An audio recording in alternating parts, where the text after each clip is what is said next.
The Carolina Panthers will look to ring in the new year with a victory down in Jacksonville. I'll provide my 3 keys to victory right here on Locked On Panthers. You are Locked On Panthers, your daily Carolina Panthers podcast. Part of the Locked On Podcast Network, your team every day.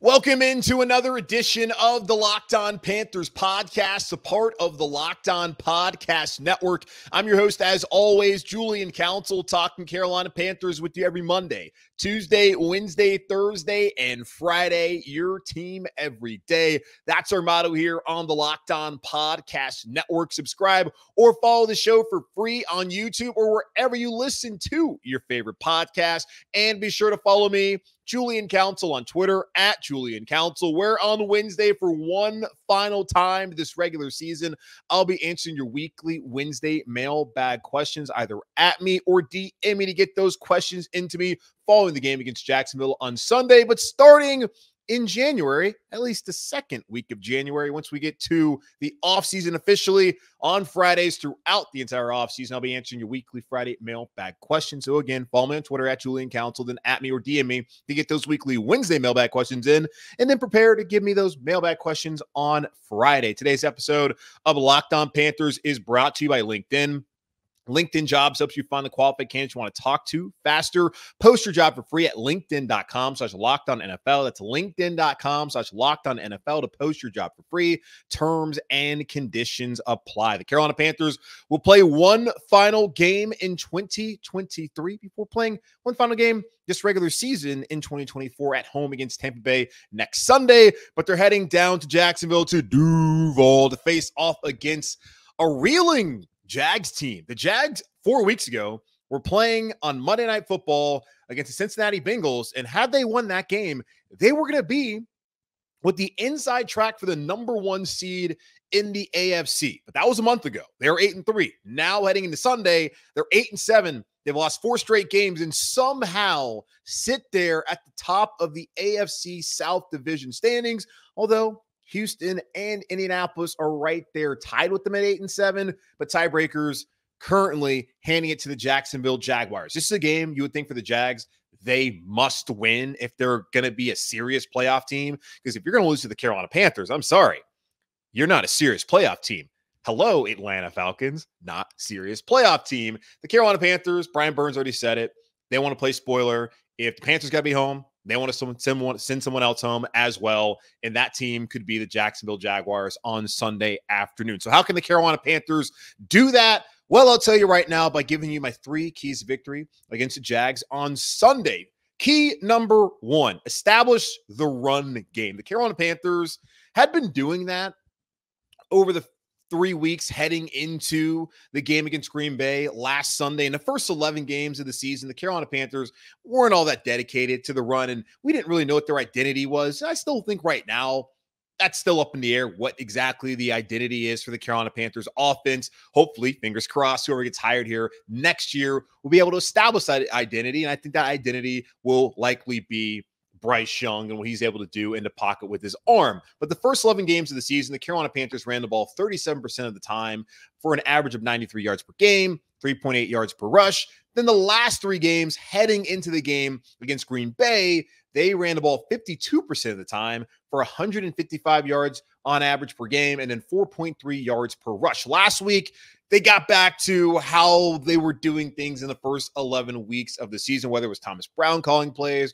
or Frank Reich calling plays. Panthers ran the ball on 39% of their plays last week for 96 yards, very close to the 93 yards average in those first 11 games, and then right on the mark, that 3.8 yards rush per rush last week compared to what they did first 11 games, 3.8 yards per rush. Now, the Jags, their rush defense is pretty good. They're ranked 10th in the NFL in yards per attempt allowed at 4.0. They're 13th ranked defense according to EPA expected points added. A fairly solid run defense. I wouldn't say it's the best in the league, of course, but it's a run defense where the Carolina Panthers, they could have a little bit of difficulty being able to get a push consistently up front. But I think looking at last week, okay, yeah, Bryce Young threw for 312 yards. That's awesome. You love that.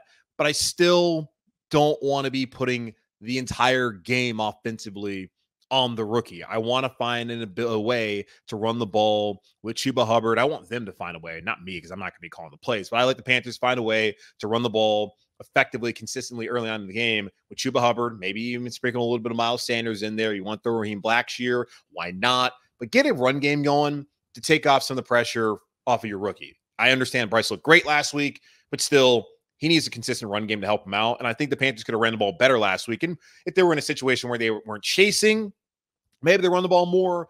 But being able to run the ball for 100 yards, I think this week would really help and go a long way with this offense on Sunday afternoon. Number two, the health status of Trevor Lawrence is up in the air. There was no press availability for Doug Peterson on Friday afternoon. I waited to record this until it's 1:25. I'm recording this right now on Friday afternoon because I wanted to see whether Trevor Lawrence is going to play or not.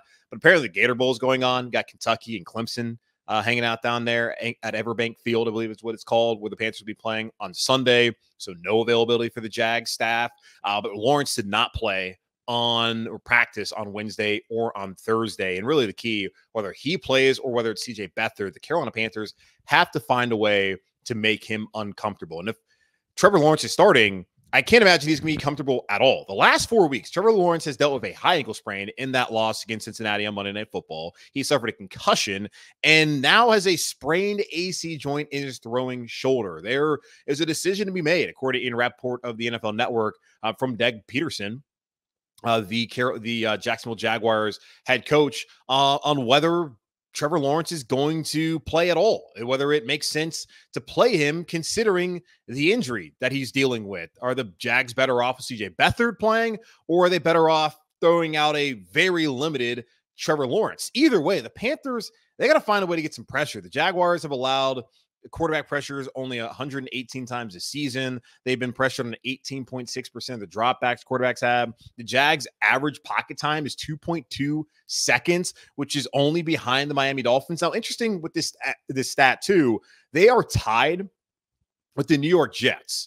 And this looks at the amount of time, of course, the quarterback gets rid of the football, but also the amount of time until the pocket breaks down. The Jets have a terrible offensive line, have given up a ton of pressures, but the Jags, that's not necessarily the case with them. It seems like they have a solid offensive line. Trevor Lawrence, he gets the ball quickly when he plays. If he's going to play, we'll see. So the Carolina Panthers got to find a way to get some pressure on Lawrence. And in the last 4 games, Trevor has not played well. He's only completing 60.9% of his passes. He has a 7-5 touchdown interception ratio, and 81.8 passer rating. He's been sacked 10 times. He's fumbled the ball 5 times, 3 lost fumbles. So that's 8 turnovers over the last 4 weeks from Trevor Lawrence. The Carolina Panthers, they don't do a great job in getting sacks. They're last in the league, and they don't get much pressure at all. And a lot of that is they're always playing from behind, so the team can just run the ball. They don't have to throw the ball a lot. So not a lot of takeaways, not a lot of pressures, not a lot of sacks. Is it possible that this week that could change? Panthers again are last in the NFL in pressure percentage at 16.7 pressure or percent of time they're getting pressures on their opponent's dropbacks. They're 12th in blitz percentage. So that means that maybe they'll blitz a little bit more. I think they got to find a way to manufacture some pressures in this game. So the blitz percentage is 29.4% of the time that they send blitzes, which again is 12th in the NFL. And they're 12th in ESPN's pass rush win rate. And Jacksonville is 30th in the pass block win rate. Brian Burns is ranked 6th among edge rushers in ESPN's pass rush win rate. So they do have a player capable of doing it. Frankie Luvu has also been able to do it as well from that off-ball linebacker spot. We saw him get a sack last week in that game against the Green Bay Packers. They got to find a way to manufacture some pressure, make Trevor Lawrence, who's already banged up, uncomfortable, make CJ Beathard stepping in if he has to, uncomfortable. That's a way for the Carolina Panthers to win this game on Sunday. Number 3, the Carolina Panthers need to take advantage of a gettable Jags secondary. Jacksonville is in the bottom third of the NFL in yards per attempt and adjusted yards per attempt, according to Pro Football Reference. The Jags have the 4th worst passing defense in terms of yards per game allowed, 257.1 yards allowed per game. And they are 8th worst passer rating allowed as well, 92.0. They're the 22nd ranked passing defense, according to EPA, expected points added. The Panthers, the last couple of weeks of Bryce Young, have had some success. as far as passing the football, we saw 312 yards passing last week. He completed 75% of his passes in that win against the Atlanta Falcons. Bryce Young's passer rating the past 2 weeks is combined 103.4, the best back-to-back passer rating for Bryce Young in his short career here with the Carolina Panthers. And in wins, Bryce Young's passer rating is a 99.2. So looking at that, Jag secondary, they've had their struggles. Bryce Young looks like he's taking that next step, had his breakout last week. The Packers, they had their issues defensively. Had one of our listeners, Jake, pointed out that could be the breakout game. Now looking out against Jacksonville, I know Josh Allen's out there on the edge, has a ton of sacks this season. Trayvon Walker, the number 1 overall pick last year, he has 7 sacks, so his name as well. That could be a concern, especially with the 2 tackles having been on the injury report this week. We'll get into that here momentarily, but I do think that this is another gettable secondary and that Bryce Young could have success throwing the football against Jacksonville Jaguars, and that could lead the Carolina Panthers to victory. So again, key number 1, establish the run game, find a way to get some balance and not have a ton of balance last week in that loss against the Packers. Didn't really need it, but it would have been nice to have. They need to make Trevor Lawrence or CJ Beathard uncomfortable with Trevor playing or CJ playing. You got to get those guys off their spot. And third, take advantage of a gettable Jacksonville Jaguars secondary. Let's see Bryce Young do it back-to-back weeks as far as throwing for 300-plus yards. That would be nice. Who will be out there on Sunday for the Carolina Panthers? I have an updated injury report for you, as we already have a player listed out and a couple of guys listed as questionable. We'll get into that here in just a moment on Locked on Panthers. When you're hiring for your small business, you want to have as many top-tier candidates as possible to interview. That's why you have to check out LinkedIn Jobs. LinkedIn Jobs has the tools to help you find the right professionals for your team faster and for free. LinkedIn isn't just another job board. LinkedIn has a vast network of more than 1 billion professionals, which makes it the best place to hire. Hiring is easy when you have that many qualified candidates. So easy, in fact, that 86% of small businesses get a qualified candidate within 24 hours. LinkedIn knows that small businesses are wearing so many hats and might not have the time or resources to hire. Thankfully, with LinkedIn, the process is intuitive, quick, and easy. They even just launched a feature that helps you write job descriptions, making the process even easier and quicker. Post your job for free at linkedin.com/LockedOnNFL. That's linkedin.com/LockedOnNFL to post your job for free. Terms and conditions apply.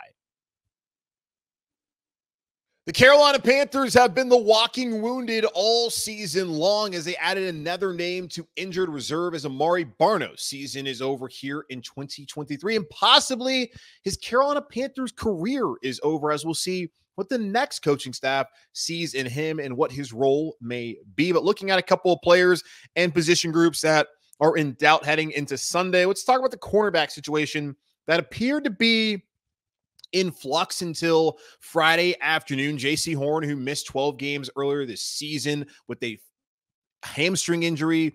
I almost said foot. I kind of almost forget. He has had so many injuries so far in his career here in Carolina, but he did not practice on Wednesday and on Thursday with a toe injury, but was out there for Friday's walkthrough. He's been listed officially as questionable for Sunday, but Chris Tabor, the Carolina Panthers interim head coach, did feel confident that Jaycee Horn would be out there on Sunday against Jacksonville. That's good. He's come back. He's played well. The last thing you want to see is him get injured, have to miss a game, maybe in the final 2 games of the season. Jaycee Horn needs to prove that he can stay out there, be healthy, and be an effective player, which we know he is when he's out on the field. The problem is he's just not out on the field enough of the time. Dante Jackson, who has shown pretty well so far this season, at least as far as the health regard goes.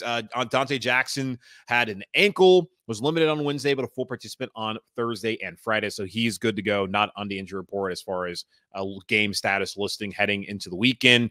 But the Panthers will be down another corner as Troy Hill is still in the concussion protocol, did not practice on Wednesday and Thursday, and was listed as out on Friday. And may that mean we see Jeremy Chinn on Sunday afternoon. Last week against Green Bay, Troy Hill played 46 snaps on defense. That was 70% of the snaps on defense. Last week, Jeremy Chinn only played 12 snaps on defense, 26 snaps on special teams. Jeremy Chinn has been turned into a core special teamer in this unit. And it's interesting, too, looking at the offseason and what ends up happening with the coaching staff. There is a great argument to be made that Ejiro Evero should be back as a DC here in Carolina if he's not going to be a head coach here or somewhere else. And I doubt he's going to be the head coach here in Carolina, but he may get an opportunity elsewhere in the league, depending on what openings are out there and which jobs he is actually interested in. But Brian Burns was quoted by Joe Person in an article from The Athletic earlier this week saying that he does not want to see the defense touched at all. He understands that some guys are going to have to leave just because of other opportunities. That just may be how things shake out. But he wants to see the defensive coaching staff remain in Carolina. If that coaching staff remains in Carolina, just seeing how his role has been so far this season, or what his role has been this season, I don't expect Jeremy Chinn to be back here in Carolina next year, especially when you consider that Troy Hill, a veteran player, over 30, played 46 snaps last week against Green Bay, and Jeremy Chinn only played 12 snaps last week against the Packers. So it looks like Horn, Dante Jackson, Shaquille Griffin, who was active over CJ Henderson last week, and I think Henderson will probably be active this week after being a healthy scratch.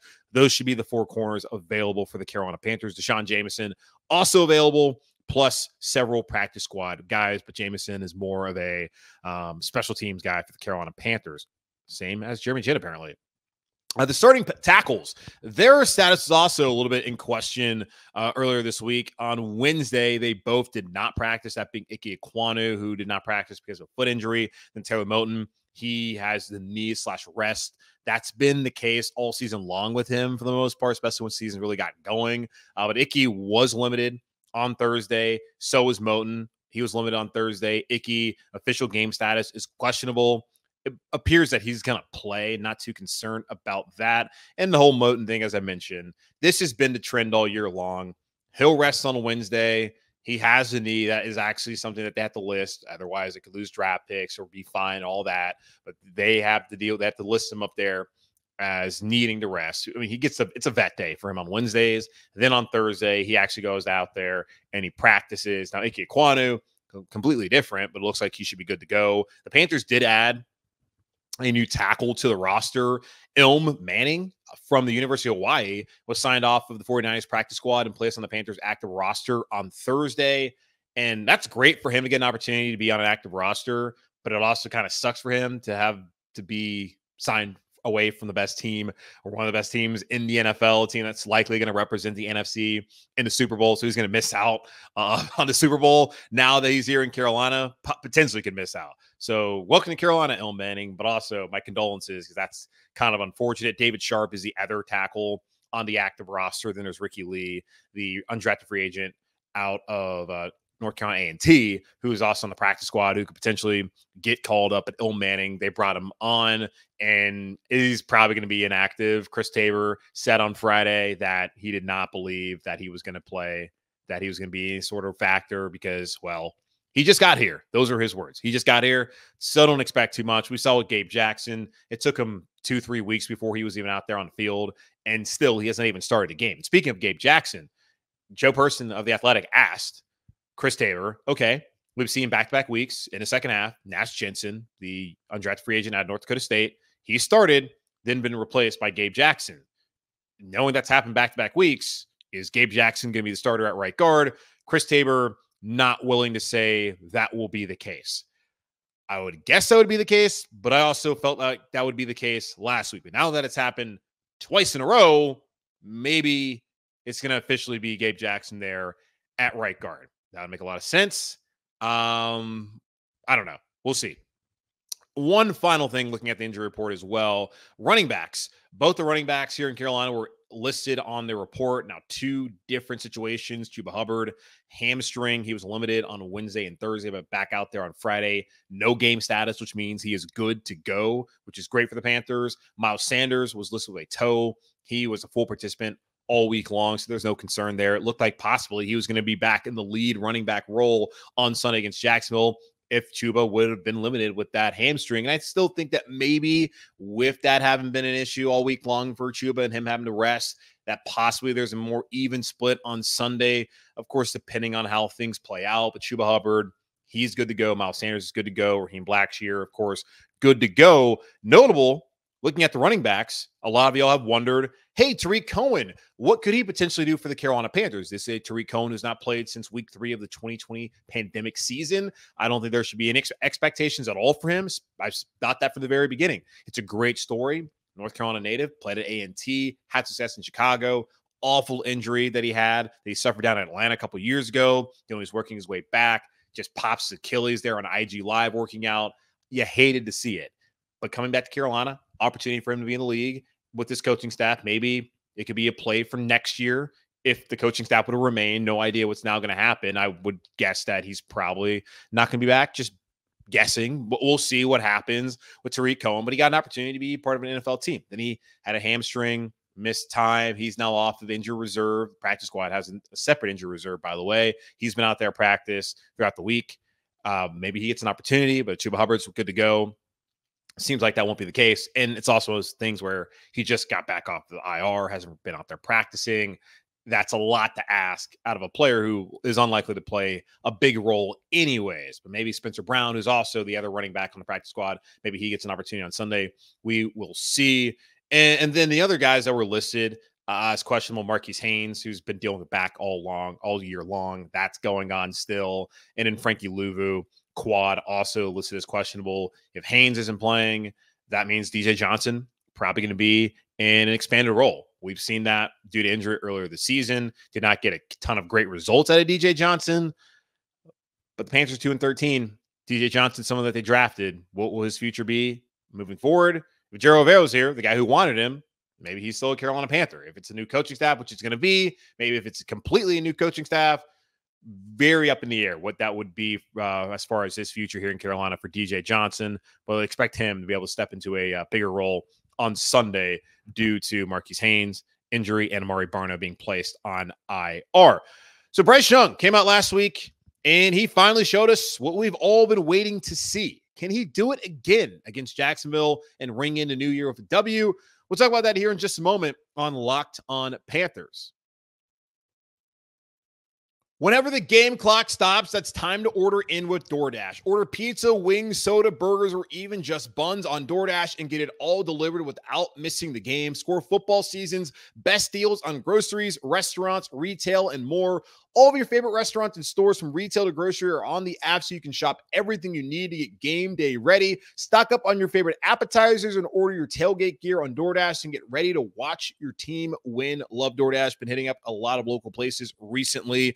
Minya Ramen, one of my favorite places in Charlotte. Love to go there, especially now it's cold outside. Yeah, semi-cold. You know, the weather's always weird in North Carolina. Hawthorne, love to get that. And in Yafo, some of my favorites here. Go check out some of your favorites on DoorDash. Get up to 50% off a $10 value when you spend $15 or more on your first order when you download the DoorDash app and enter code LOCK23. Subject to change. Terms apply. That's 50% off up to a $10 value when you spend $15 or more on your first order when you download the DoorDash app and enter code LOCK23. Subject to change. Terms apply. As weather gets colder, the NFL offers stay hot on FanDuel. Right now, new customers get $150 in bonus bets with any winning $5 money line bet. That's $150 if your team wins. And if you're feeling bold and you're seeing the Jags have lost 4 straight games and the Panthers are starting to maybe put together sort of in a way, are you willing? It's only $5. And if you win, the Panthers win, $150 in your pocket heading into the new year, if betting's legal where you live. If you've been thinking about joining FanDuel, there's no better time to get in on the action than right now. Of course, the NFL season, the playoffs, teams are getting bids. The Browns, my God, are going to the playoffs. So that's happening soon. The college football playoff is on Monday. Got the Rose Bowl, got the Sugar Bowl, I believe, going on. NBA, men's and women's college basketball, NHL. If that's your thing, so many things going on. The app is so easy to use. There's a wide range of betting options, including spreads, player props, over-unders, and more. So visit FanDuel.com/locked on and, kick off the final 2 weeks of the NFL season. FanDuel, official partner of the NFL. Let's close out today's show having a quick conversation about Bryce Young. Last week, when talking about Bryce, I look back at the last time he was able to lead the Carolina Panthers on a game-winning drive. Go back to week 8 against Houston, and a lot of people were thinking, okay, here we go. Panthers finally going to win. Thomas Brown, he's a play caller. Bryce Young gets that feel-good, that comeback win as a last-minute drive. We did not see that from the previous quarterbacks. So great. Here we go. Second half turnaround. But that was not the case, as Bryce Young came back the next week against Indianapolis in the Frank Reich revenge game, which did not turn out to be a revenge game at all, and threw not 1 but 2 pick sixes and just kill the team. That turned out to be the difference as the Carolina Panthers lost that game against the Colts by 14 points. So my hope was, all right, Atlanta, driving rainstorm, completed 75% of his passes, made some great throws on that last drive, got some help from his friends, especially DJ Chark, and the Panthers went down the field, around the clock, kicked the field goal, and won the game. Awesome. Positive momentum for Bryce Young. But the last time we saw it, as I mentioned, he threw 2 pick sixes. So what I needed to see against Green Bay was him to grow from week 9 to week 16 and show that was in the past. And boy, did he do it. Got up to a little bit of a bumpy start, got some pressures, looked not comfortable in the pocket, was overthrowing some balls to the outside, especially some throws that, Bryce Young is absolutely capable of making, just did not make them early on in the game. But then the Panthers offensive line, what do you know? They started to protect Bryce Young. And Bryce Young started to feel comfortable, get in a rhythm, and control the game. And he was outstanding in the second half of the ball game last Sunday against Green Bay. 16 of 20, 179 yards, 2 touchdowns in the second half, a career high 312 passing yards, 110 rating for Bryce Young in that game. I didn't even know if he had any turnover-worthy plays at all in that football game. He was outstanding throughout the contest. So now looking at it, all right, Bryce, you've got back-to-back weeks where you've had positive passer rating. I talked about it earlier in the show. The 2 combined weeks against Atlanta and Green Bay are the best combined weeks as far as passer rating for Bryce Young all season long with a 103.4. Can you do that back-to-back weeks now, having 250-plus yard passing and 2 touchdown with no interception kind of game? Because we have not seen it all season long. Bryce Young did not have a single game over 250 yards passing until Sunday against Green Bay. Now, I would love to see him go out there against a Jags secondary that I said is gettable and have a similar performance. And maybe not have to wait until the second half to really get cooking. I want to see the team go out and establish the run, but have the mix of run and pass. Not necessarily be run only, pass only, but have a nice mix of run and pass on an opening drive, in that opening game script, in that first quarter.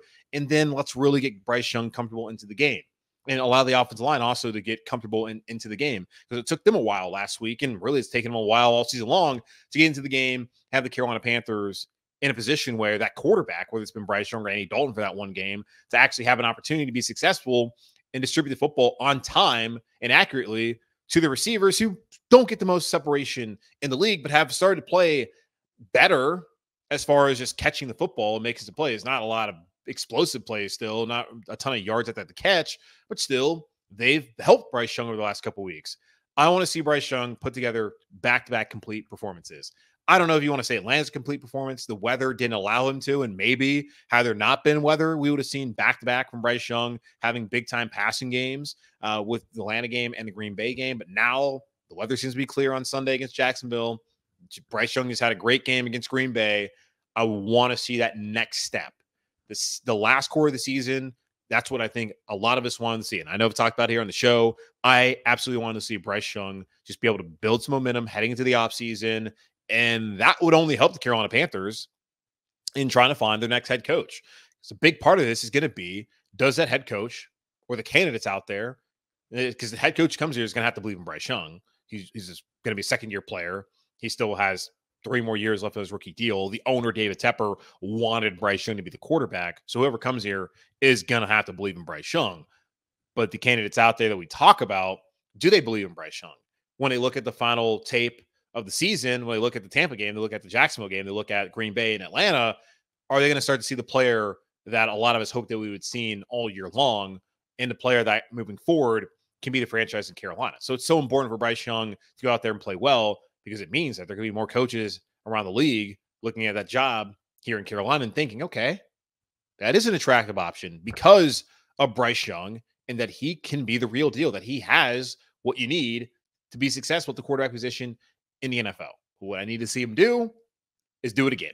Do what he did last Sunday against Green Bay, again on Sunday against Jacksonville, and again next week against Tampa Bay. Does not have to light up the world every single week, but it would be nice to wash away a lot of the muck, the bad of the season, with 3 straight outstanding passing performances by Bryce Young.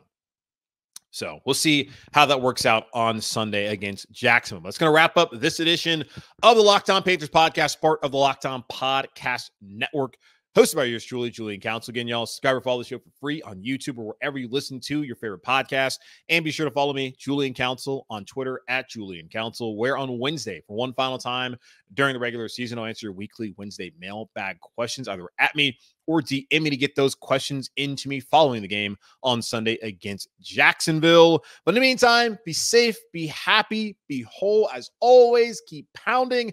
And I'll talk to y'all on Sunday afternoon following the win against the Jacksonville Jaguars.